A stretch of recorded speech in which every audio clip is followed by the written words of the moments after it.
গাজায় যুদ্ধবিরতির চতুর্থ ও শেষ দিন আজ। যুদ্ধবিরতির মেয়াদ কি বাড়বে এমন প্রশ্নের এখনো সঠিক উত্তর নেই। তবে মেয়াদ বাড়ানোর বিষয়ে কাজ করছে কাতার ও যুক্তরাষ্ট্র। প্রত্যাশার বাণী শুনিয়েছেন মার্কিন প্রেসিডেন্ট জো বাইডেন। তবে প্রতিদিন 10 জন জিম্মিকে মুক্তির বিনিময়ে যুদ্ধবিরতির মেয়াদ একদিন করে বাড়ানোর শর্ত দিয়েছে ইসরায়েল।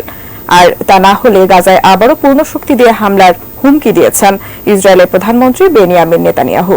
আরো জানাচ্ছেন শাওন মাহফুজ।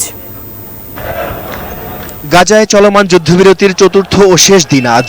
চুক্তি অনুযায়ী এদিনও জিম্মি নাগরিকদের মুক্তি দেওয়ার বিনিময়ে ইসরায়েলের কারাগারে বন্দী ফিলিস্তিনিদের ফেরত দেওয়া হবে। যুদ্ধবিরতির গত 3 দিনে 39 ইসরায়েলি ও 19 বিদেশি জিম্মিকে মুক্তি দিয়েছে হামাস।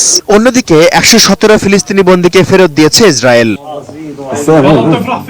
যুদ্ধবিরতির মেয়াদ কি বাড়বে এখনো এই প্রশ্নের সঠিক উত্তর নেই। তবে মেয়াদ বাড়ানোর বিষয়ে জোরে সোরে কাজ চলছে বলে জানিয়েছে কাতার ও যুক্তরাষ্ট্র।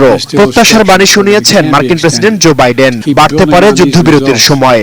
That's my goal. That's our goal, to keep this pause going beyond tomorrow so that we can continue to see more hostages come out and surge more humanitarian relief into those who are in need in Gaza. তবে গোয়ার্তুমি করেই যাচ্ছেন ইসরায়েলের প্রধানমন্ত্রী Benjamin Netanyahu. মন্ত্রিসভার আলোচনায় পূর্ণাঙ্গ চুক্তির শর্ত পূরণ সাপেক্ষে যুদ্ধবিরতির মেয়াদ বাড়াতে রাজি তিনি। শর্তটি হলো প্রতিদিন 10 জন জিম্মিকে মুক্তির বিনিময়ে যুদ্ধবিরতির মেয়াদ একদিন করে বাড়ানো হবে। আর তা না হলে গাজায় আবারও পূর্ণ শক্তি দিয়ে হামলার হুমকি দিয়েছেন নেতানিয়াহু। মার্কিন প্রেসিডেন্টকে স্পষ্ট করে একথা জানিয়েছেন তিনি।